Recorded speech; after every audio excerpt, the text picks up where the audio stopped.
another edition of Math Center. I'm Mr. St. Lawrence. And I'm Mr. Keys. Nice to meet you.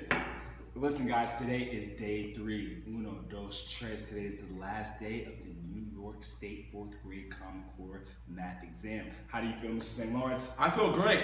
Here's the thing. Day 3, book 3 is a day like no other. Multiple choice sections are out of the picture now.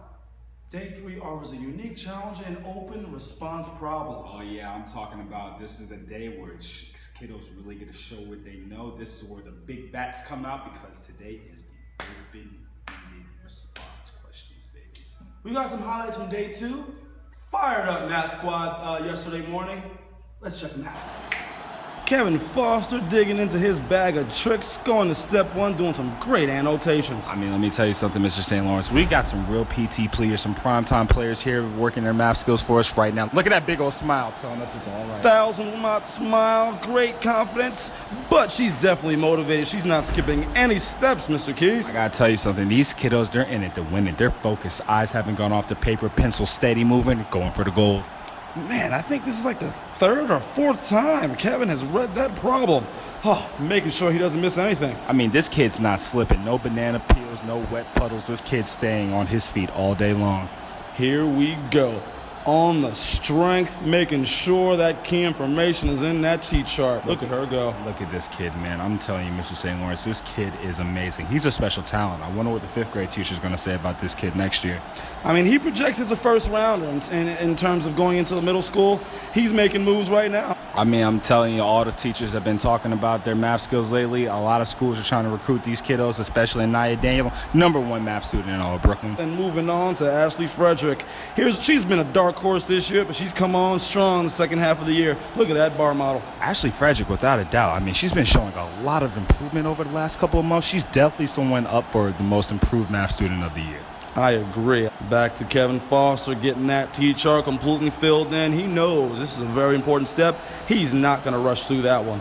I can just tell that all these scholars are actually taking their time. They don't care about who's making it first. They're using all the time given to them. Oh, man, Anaya Daniel moving on to step 4. She's on fire, Mr. Keys. And I got to tell you, watch this. I wonder what Ashley's going to do real quick. Still going. Still focused, pencil still moving. A little bit of information about Ashley Frederick real quick. She's known as a twin, has a twin sister named Amanda also, who's one of our 4th grade all-stars. Both of those girls at home do about 10 problems each a night. There's something to be said about having that kind of talent as your sibling. Definitely pushing each other at home and at school. Oh, and here goes our superstar right here. Oh! Oh, wait, Mr. St. Louis, did she just finish already? She just finished. She dabbed. She can't see her face. She's moving on, moving on. Man, check out these guys. Look. Oh, and then we just got another dab from Frederick. Look at this. Look at that. I can't control my emotions right now. He's working, grinding, taking his time. He's not getting flustered by people around him finishing. He's moving at his own pace, Mr. Keys. Something to be said about that slow and steady approach. Slow and steady wins the race, kids. Don't rush through the problems too quick. Be like Kevin Foster. Take your time. I'm just noticing the young man's precision. See how carefully he's working through each of these problems. He's not overlooking any information. And if you notice, his eyes are constantly looking back towards the big question. Oh, yeah, keeping his eyes on a swivel, making sure his eyes are in the right place. Absolutely. Oh, man, this might be the one, Mr. Keys. The crowd can feel it. The energy in this room is definitely palpable. Oh, goodness. Are you kidding me? Mr. St. Lawrence reporting live from the locker room. 4th grade math squad, very great spirits. They had a hard-fought victory this morning. I've got a few scholars here right now. Come on over here, Kevin. So I noticed that after that first block ended and we went to lunch, you came right back up afterwards and you kept working on your test. It took you a little longer than some others. What was on your mind taking that extra time?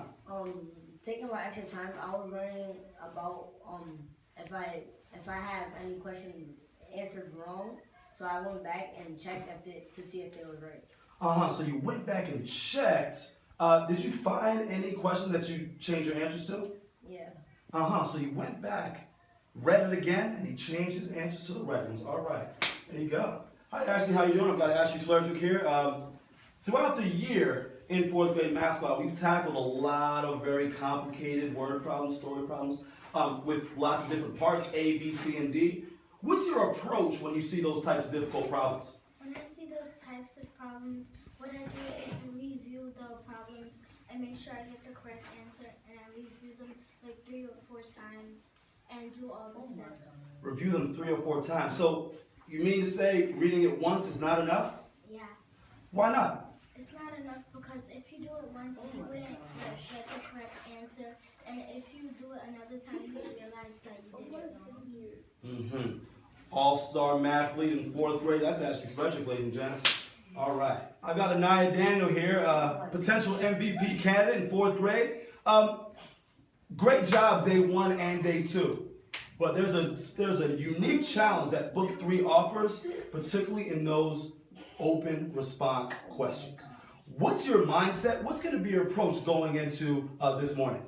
Well, basically, my mindset would be the fact that I would use all the 5 steps so that I can make it easier and understand it more.